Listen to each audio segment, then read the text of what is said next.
From Daily Forex, this is Chris Lewis, and I'm looking at the dollar yen, and you can see that we have seen a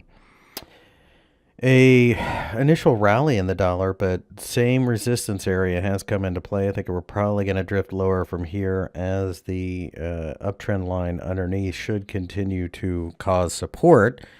But obviously, there's a massive amount of resistance here, and Jerome Powell suggested that perhaps the Fed wasn't quite ready to hike as rapidly as people once thought, so that weighed upon the dollar during the day. I still think we have a drift lower from here. The Aussie dollar rallied rather significantly. However, I find it interesting that we stopped right at the highs again over the last couple of attempts.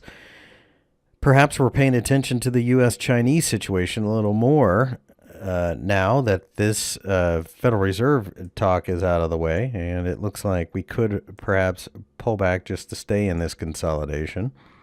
If we do break higher, I think 0.75 will be resistance.